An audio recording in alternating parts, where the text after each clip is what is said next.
The smell hit Sarah Martinez before she even stepped out of her car. It was a mixture of decay, waste, and desperation that seemed to cling to the abandoned warehouse like a thick, suffocating blanket. As a volunteer with the local animal rescue organization, she had seen her share of heartbreaking situations, but something about this particular call made her stomach turn with dread. The tip had come in anonymously that morning. A nervous voice on the phone had mentioned dogs being kept in terrible conditions behind the old textile factory on the outskirts of town. The caller had hung up quickly, but not before giving Sarah enough information to know this wasn't just another false alarm. Walking around the crumbling building, Sarah's flashlight beam cut through the dim afternoon light filtering through broken windows.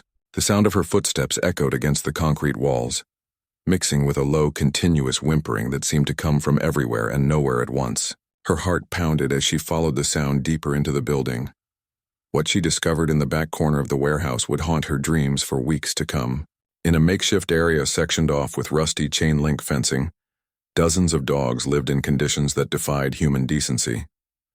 The floor was covered with layers of filth that had accumulated over months, maybe years.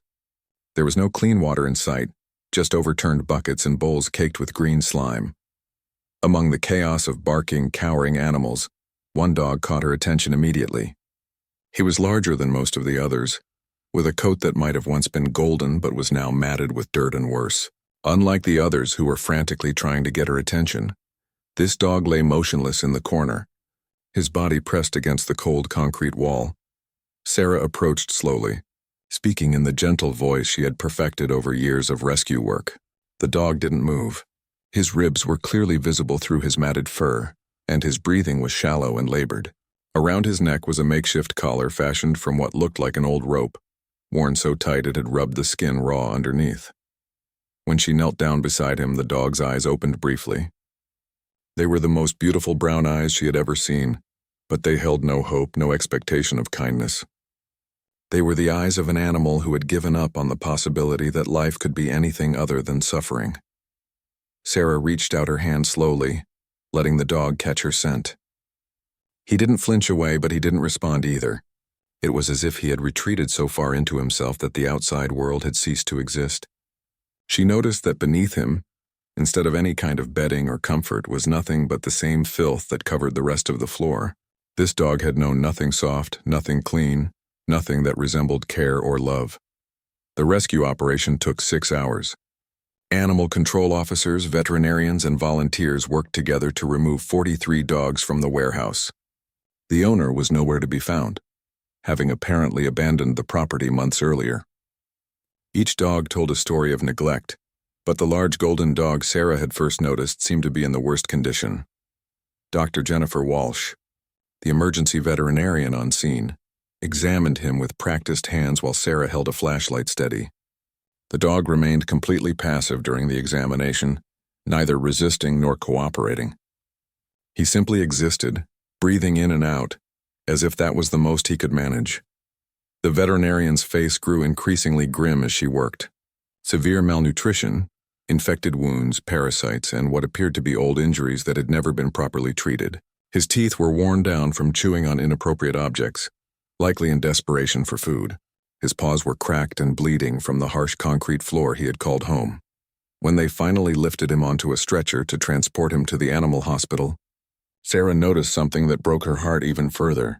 As they moved him away from his corner, she could see the outline his body had worn into the filth where he had been lying. It was a depression in the waste and dirt, shaped exactly like a large dog. This had been his bed, his entire world, for who knows how long. The ride to the veterinary hospital was silent except for the dog's labored breathing. Sarah sat beside him in the back of the transport van, one hand gently resting on his side so he would know he wasn't alone. She had already decided she would foster this dog herself, though she hadn't told anyone yet. Something about his quiet resignation, his complete surrender to whatever fate awaited him, called to something deep in her heart. At the hospital, the dog was immediately taken into intensive care. Dr. Walsh worked through the night, cleaning his wounds, administering fluids, and beginning the long process of bringing his body back from the brink of complete shutdown. The dog never made a sound during any of the procedures, even the painful ones.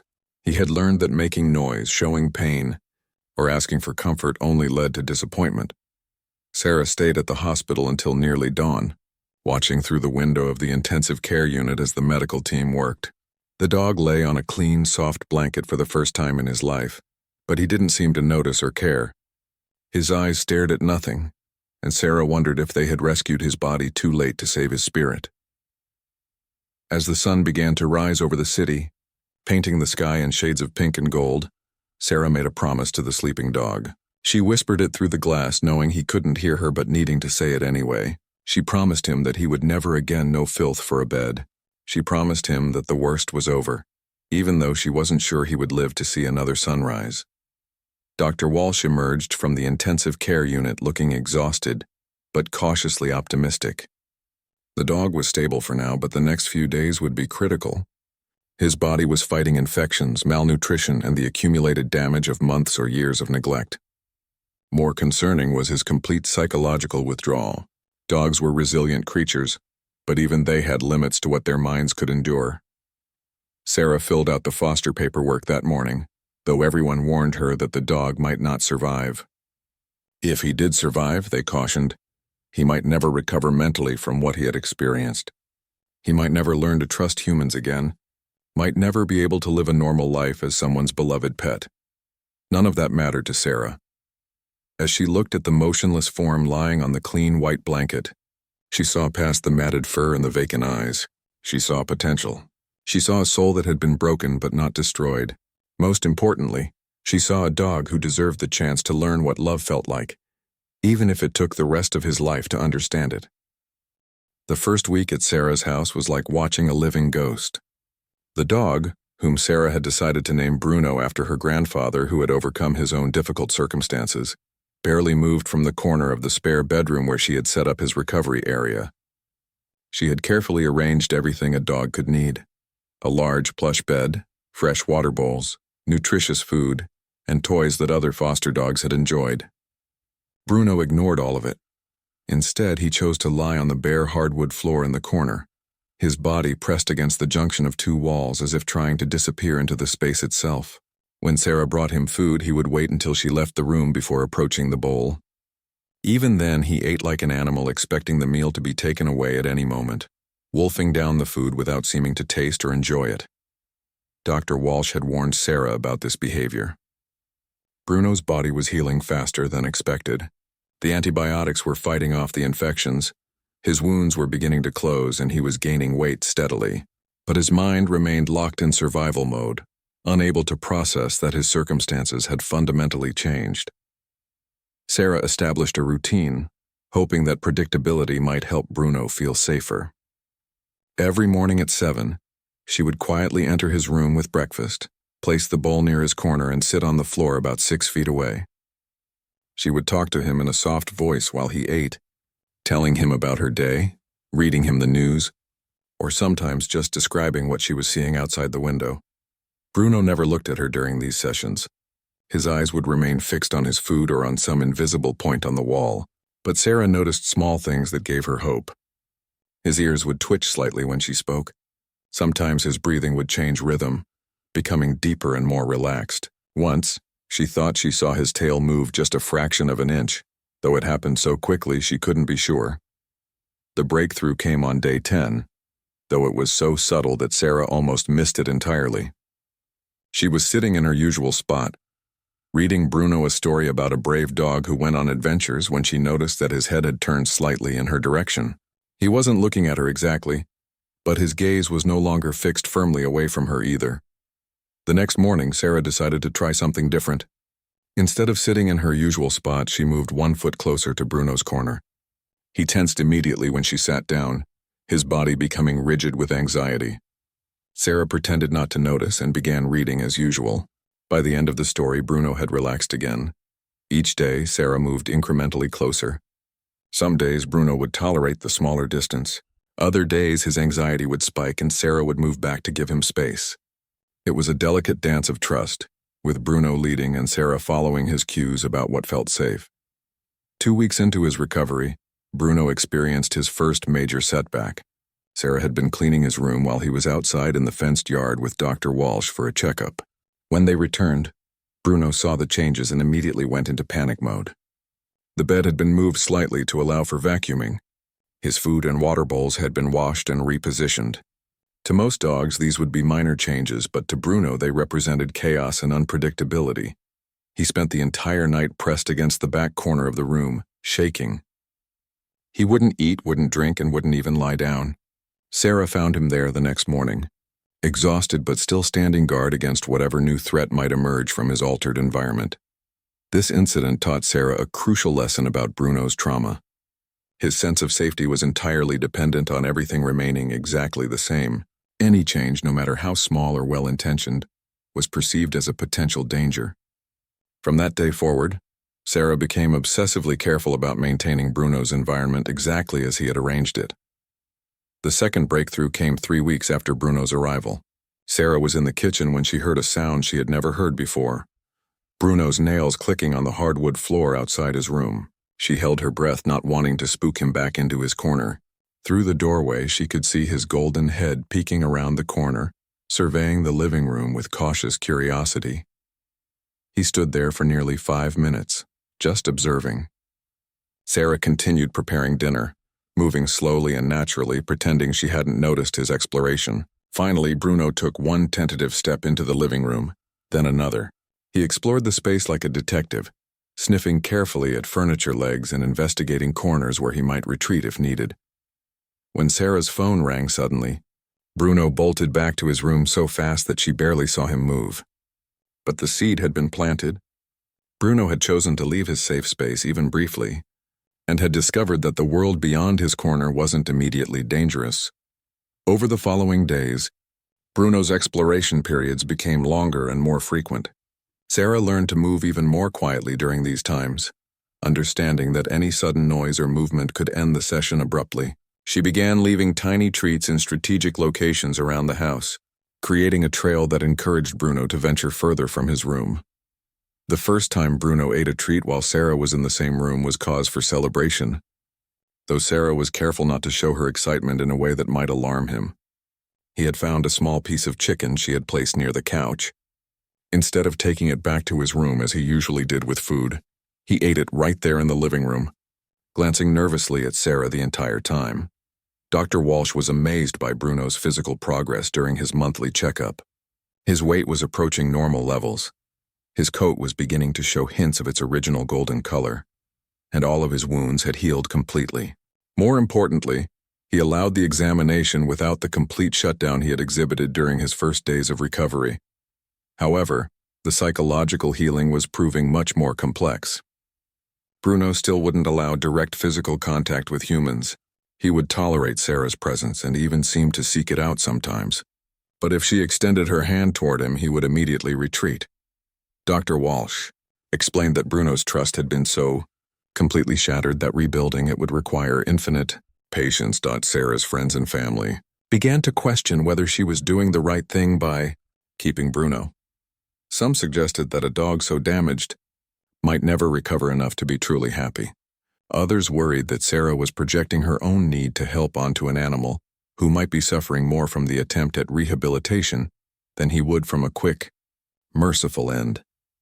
These doubts crept into Sarah's mind during the hardest moments, usually late at night when she would check on Bruno and find him still awake, still vigilant, still unable to truly rest even in the safety of her home. But then she would remember the subtle signs of progress, the way his ears perked up when he heard her voice, the increasing boldness of his explorations, the fact that he had chosen to stay near her rather than hiding when given the option. One evening, exactly 1 month after Bruno's rescue, Sarah was sitting on her living room floor reading when she felt the strangest sensation. Looking up from her book, she discovered Bruno lying about 3 feet away from her, close enough that she could have reached out and touched him if she had wanted to. He wasn't looking at her, but he had deliberately chosen to rest in her presence. For the first time since Bruno's arrival, Sarah allowed herself to hope that love might truly be enough to heal even the deepest wounds. She had no idea how long the journey would take or what obstacles still lay ahead. But in that moment, sharing space peacefully with this broken but resilient soul, she knew they were finally moving in the right direction. The morning Sarah woke up to find Bruno sleeping on the kitchen floor instead of his usual corner marked a turning point. Neither of them fully understood at the time. He had somehow navigated through the house in complete darkness, choosing to rest closer to where Sarah slept upstairs. When she came down for her morning coffee, there he was, golden fur catching the early sunlight streaming through the window. Bruno's sleep was still restless and filled with dreams that made his legs twitch and his breathing irregular. Sometimes he would wake with a start, immediately checking all the exits and ensuring his escape routes remained clear. But he was sleeping outside his designated safe room, and that represented months of internal progress Sarah couldn't have imagined during those first desperate weeks. The kitchen became Bruno's new preferred territory. From this central location, he could monitor the front door, keep track of Sarah's movements throughout the house, and access both the backyard and his original safe room if retreat became necessary. Sarah adjusted her routines to accommodate his choice, being extra careful about sudden movements when cooking and always announcing her presence before entering the kitchen. Winter was approaching, and Sarah noticed that Bruno seemed particularly drawn to the warmth radiating from the heating vents. She began to understand that comfort was still a foreign concept to him. The idea that he could seek out warmth, softness, or pleasure wasn't something his mind could easily accept. Every comfort had to be discovered accidentally, and then slowly incorporated into his understanding of what was allowed. The first time Bruno showed interest in a toy, Sarah was so shocked she nearly dropped the coffee mug she was washing.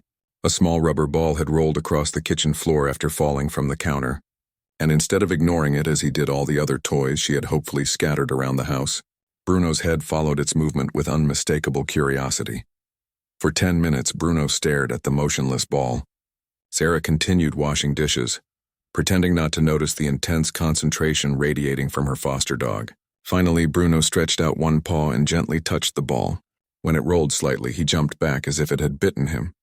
But after a few moments, he approached again. This pattern continued for several days.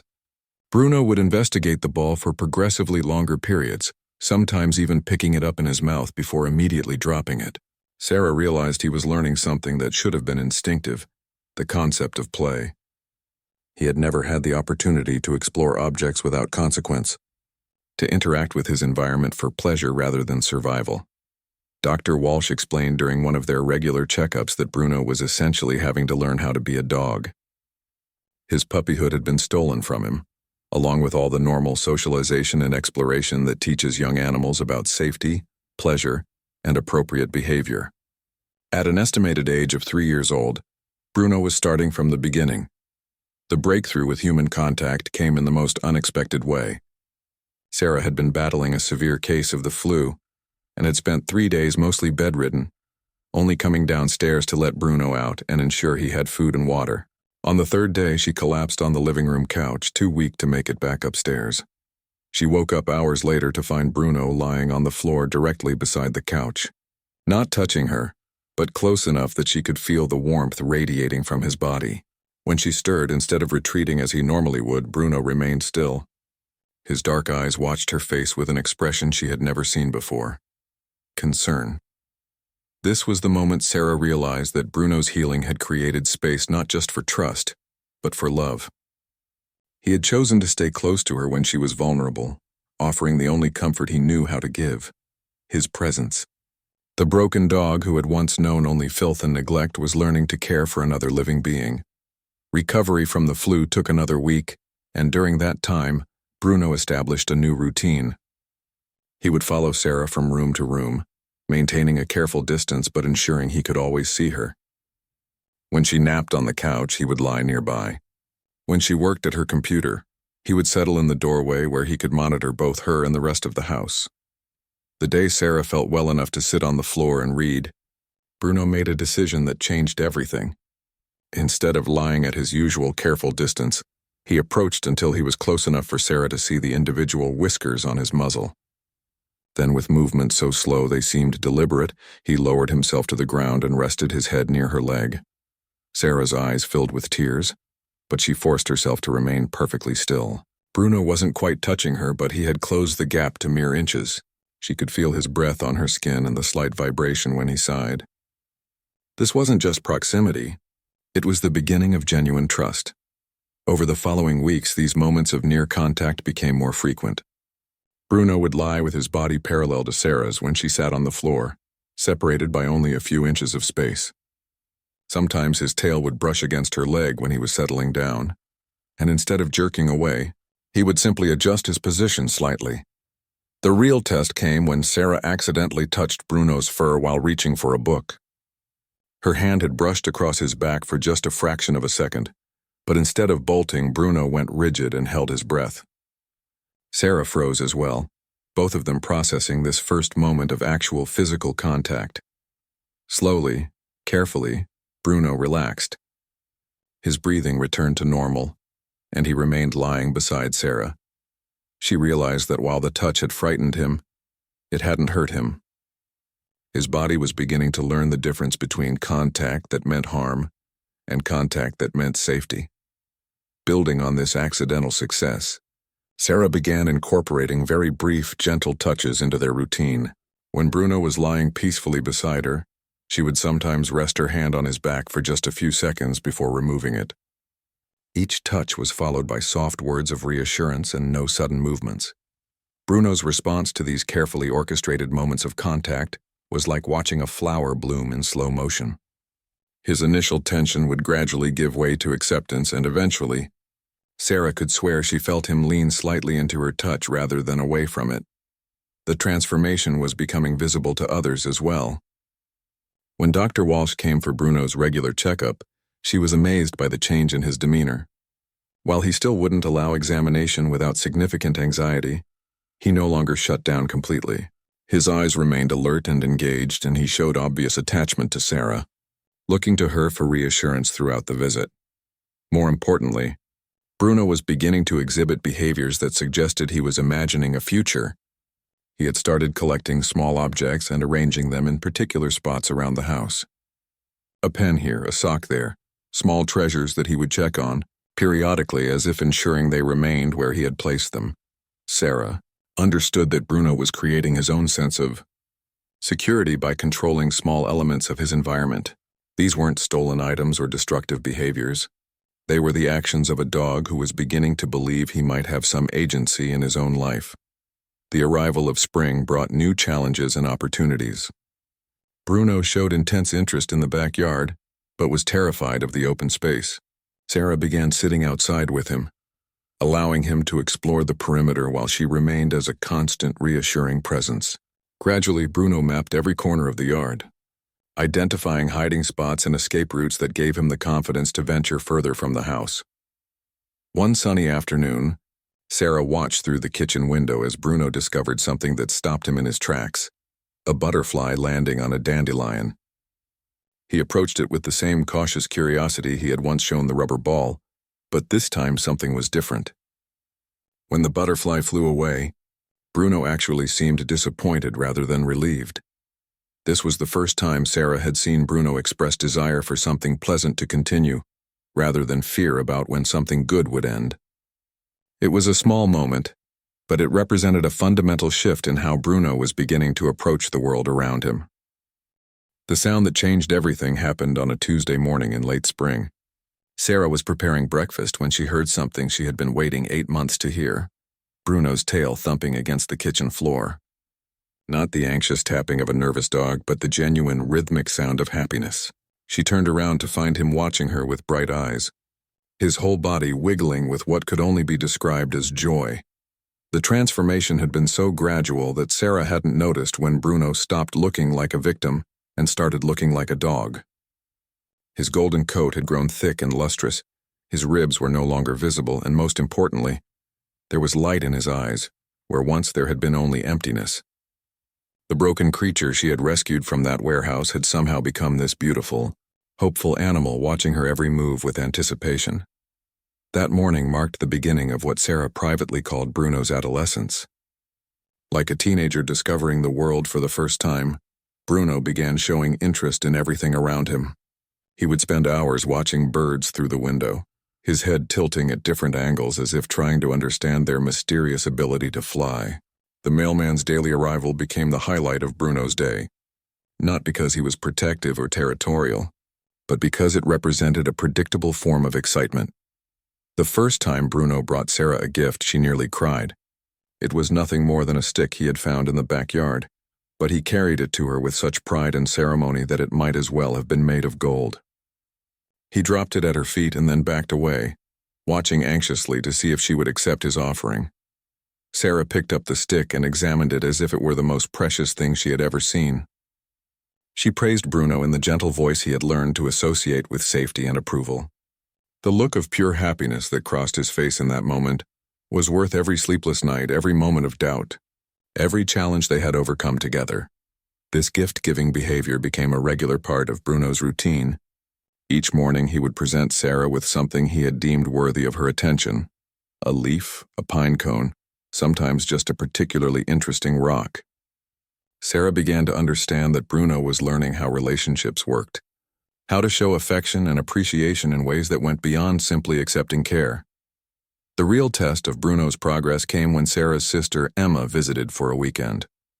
Bruno had never been around another adult since his rescue, and Sarah worried about how he might react to a stranger in his carefully ordered world. She prepared Emma extensively about Bruno's history and the rules for interacting with him. No sudden movements, no direct eye contact, no attempts to touch him. When Emma arrived, Bruno retreated to his original safe room and didn't emerge for several hours. Sarah could hear him pacing, his anxiety level clearly elevated by the disruption to his routine. But gradually curiosity won over fear.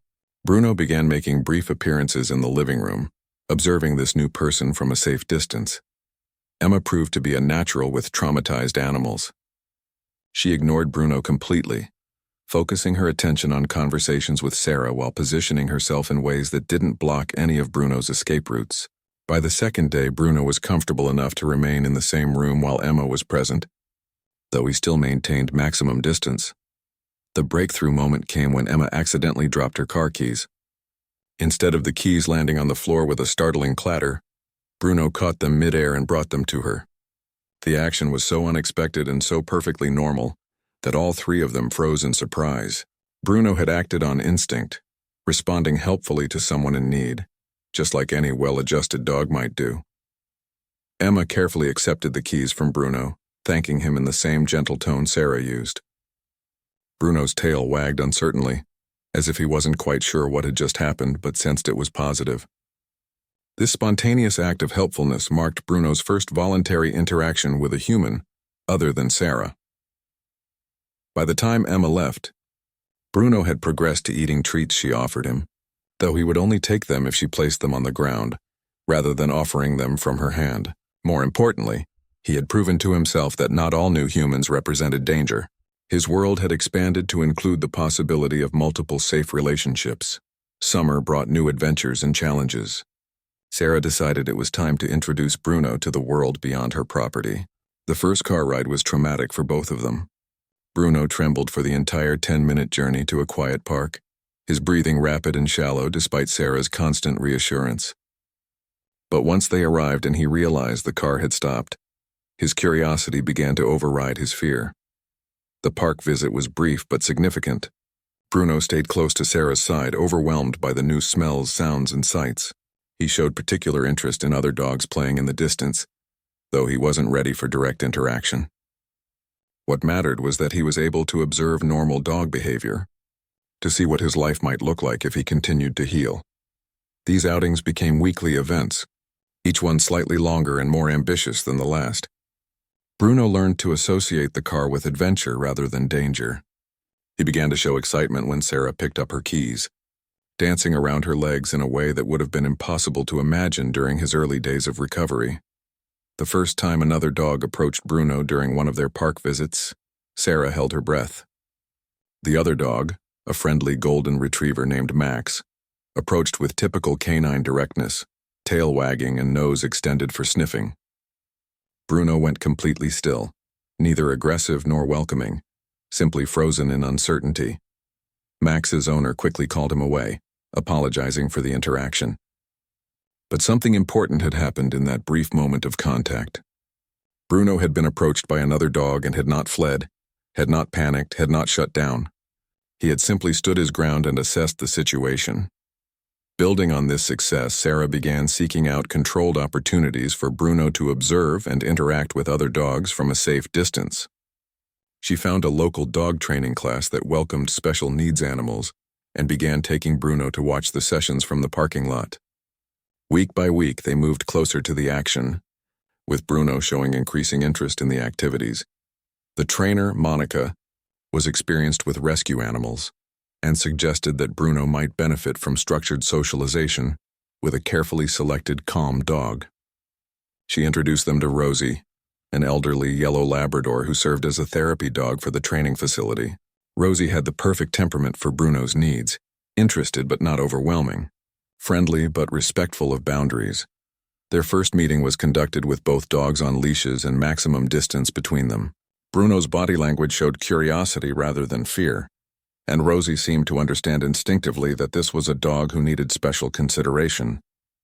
Over several sessions, they were able to reduce the distance between the dogs until they were close enough to catch each other's scent. The day Bruno play-bowed to Rosie marked another milestone in his recovery. The play-bow, that universal canine invitation to fun, showed that Bruno was beginning to remember instincts that had been buried under layers of trauma. Rosie responded appropriately, and for a few precious minutes, Bruno engaged in the kind of normal dog interaction that had been stolen from him during his crucial developmental period. Dr. Walsh was amazed by Bruno's progress during his regular checkup that month. Not only had his physical health reached completely normal levels, but his psychological markers were improving dramatically. His stress responses were becoming more appropriate to actual threats rather than perceived ones. His ability to recover from startling events was improving. Most importantly, he was showing signs of resilience rather than just survival. As autumn approached, Sarah began to contemplate a possibility she had never dared consider during Bruno's early days: adoption.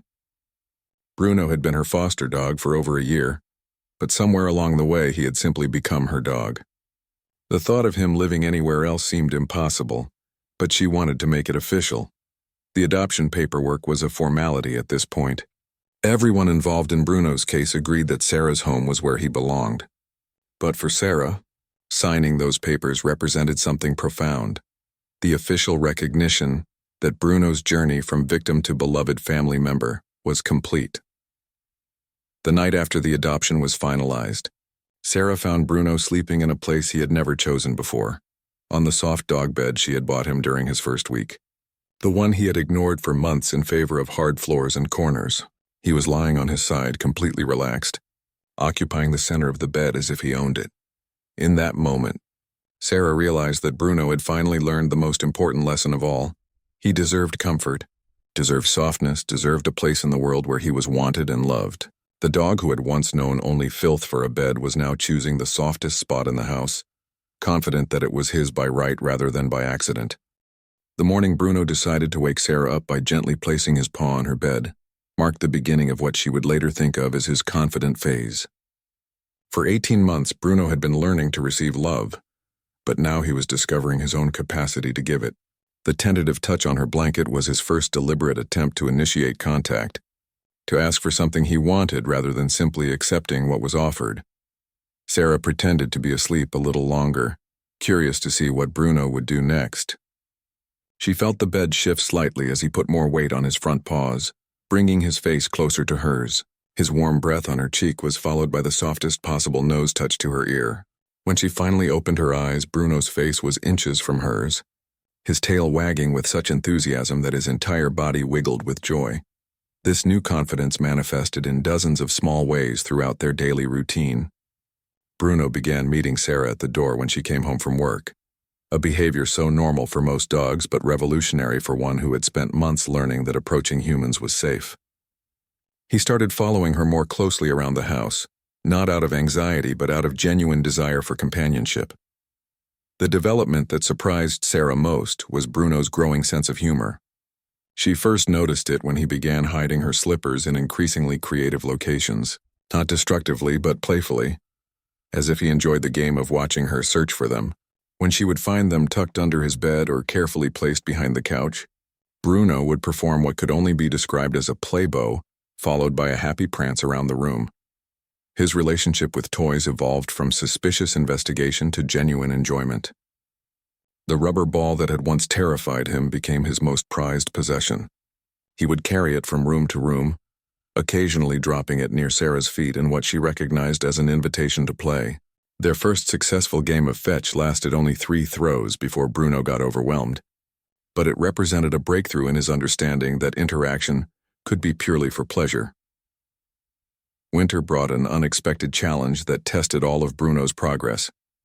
A severe storm knocked out power for 3 days, disrupting every routine he had learned to depend on. In the past, such chaos would have sent Bruno into complete withdrawal. Instead, he seemed to sense that Sarah needed comfort as much as he did. During those dark, cold days, Bruno stayed closer to Sarah than ever before.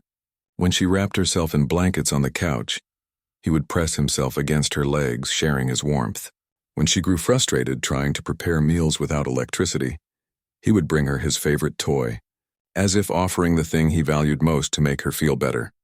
The power outage revealed something remarkable about Bruno's transformation. He had progressed beyond simply trusting Sarah to actively caring about her well-being. The dog who had once been incapable of considering anything beyond his own survival was now capable of empathy, of recognizing when someone else needed support. Spring brought the opportunity Sarah had been hoping for, the chance to help another dog in need.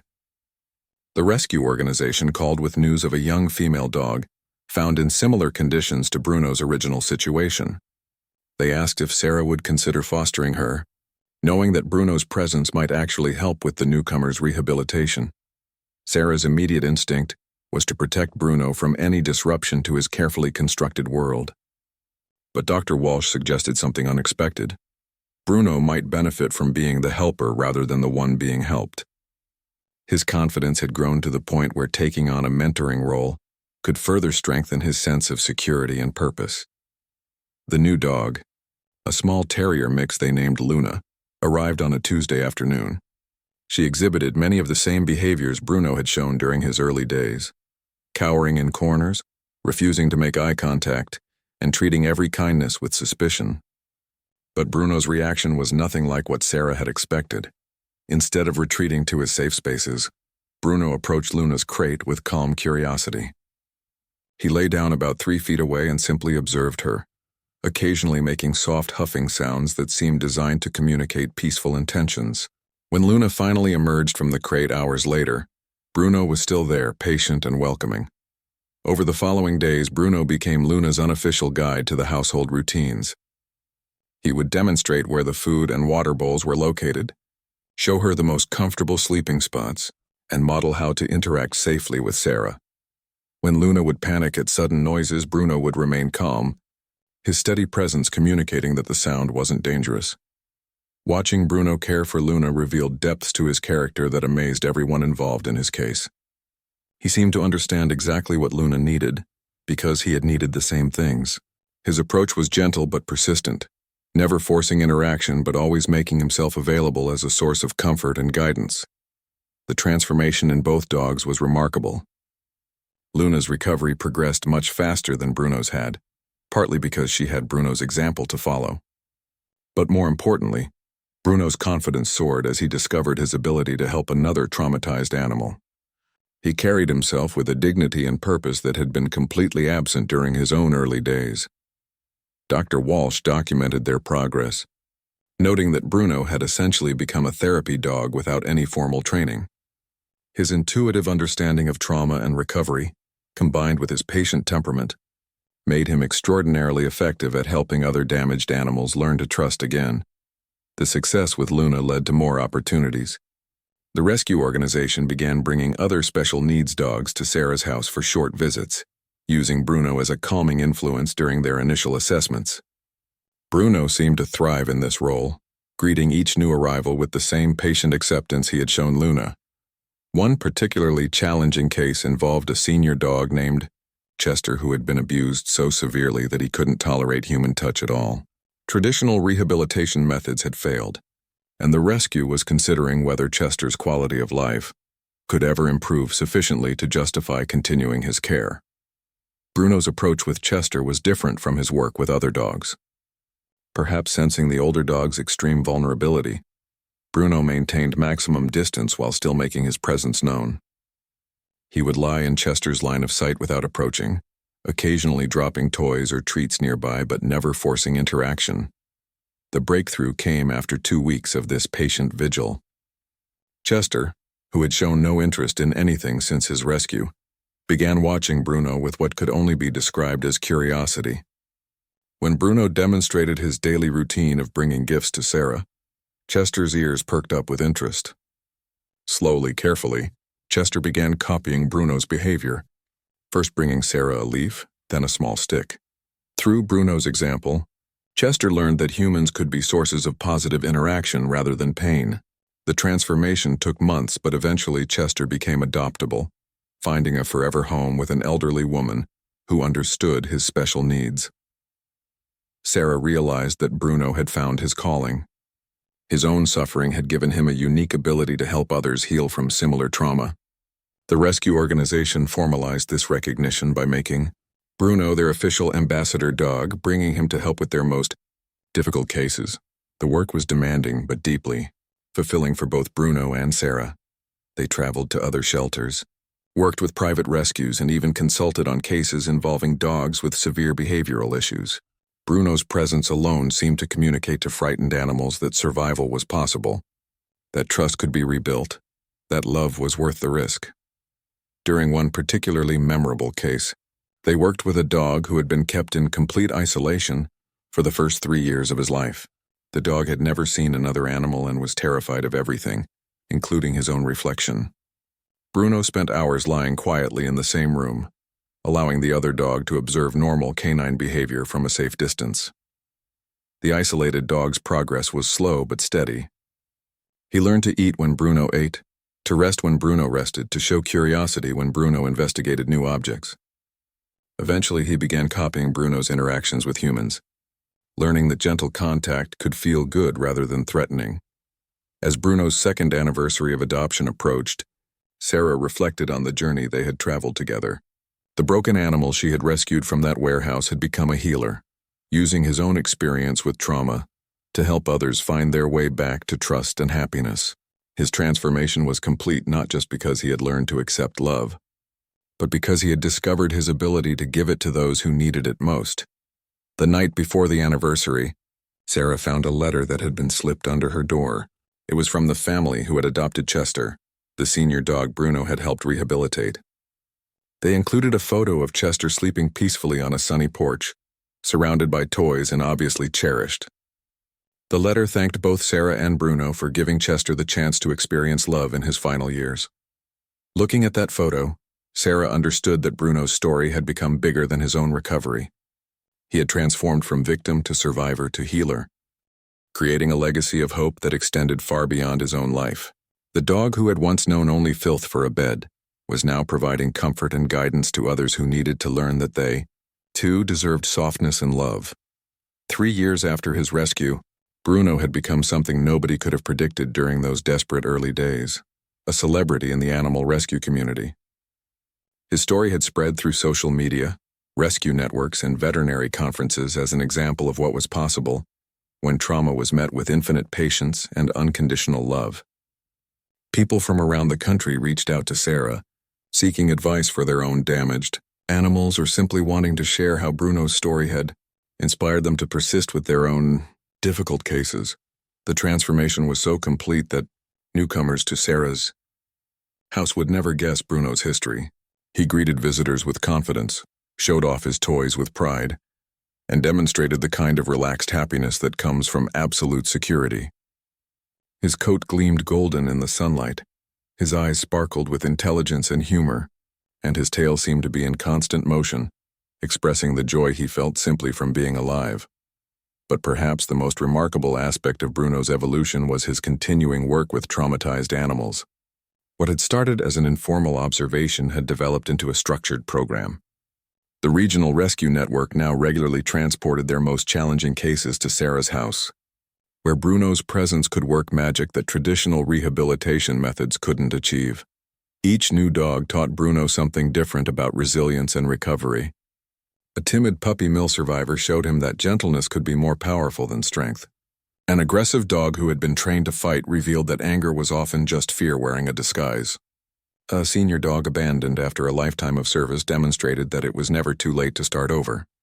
Bruno approached each case with the same patient wisdom, but Sarah noticed that his methods had become increasingly sophisticated.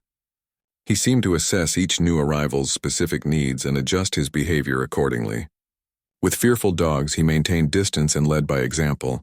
With aggressive dogs, he remained calm and unmovable, showing that dominance didn't require violence. With depressed dogs, he became playful and engaging, demonstrating that life could be fun.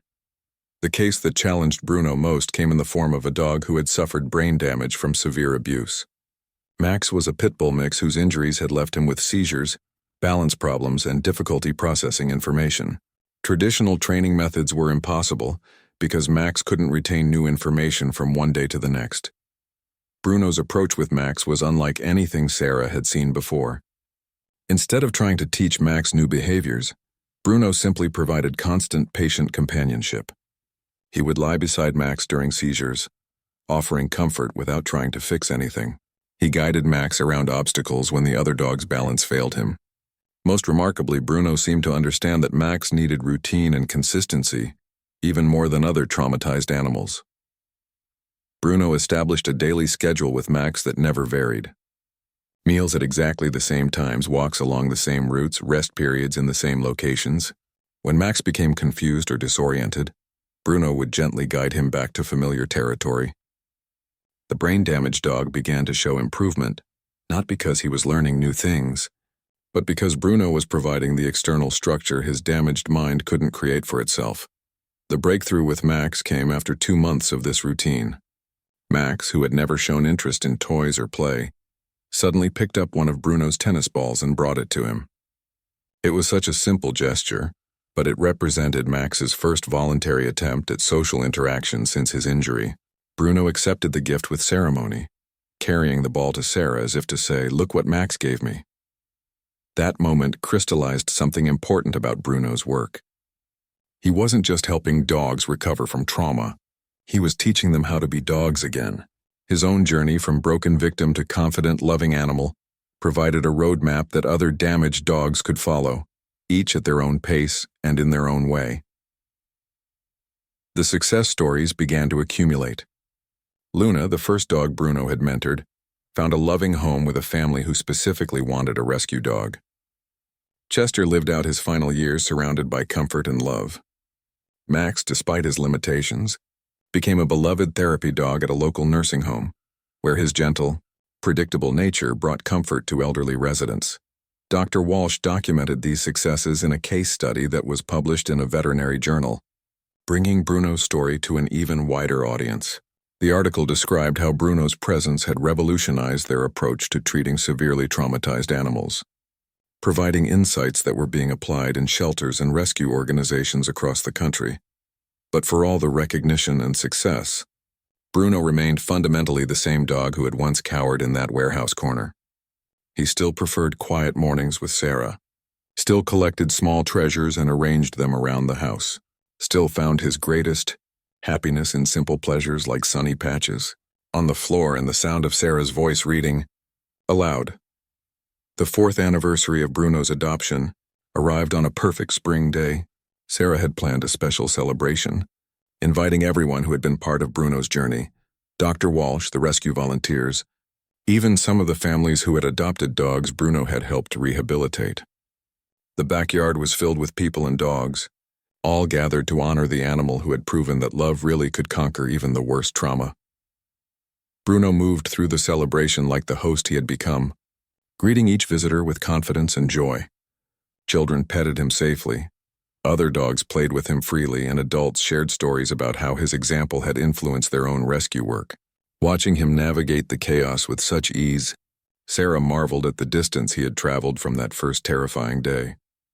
As the party wound down and the last guests departed, Sarah found herself alone in the backyard with Bruno. He approached her carrying his favorite tennis ball, the same one Max had given him months earlier. Instead of dropping it at her feet as he usually did, Bruno climbed onto the bench beside her and settled his head in her lap. The gesture was so natural, so trusting that Sarah almost didn't register its significance.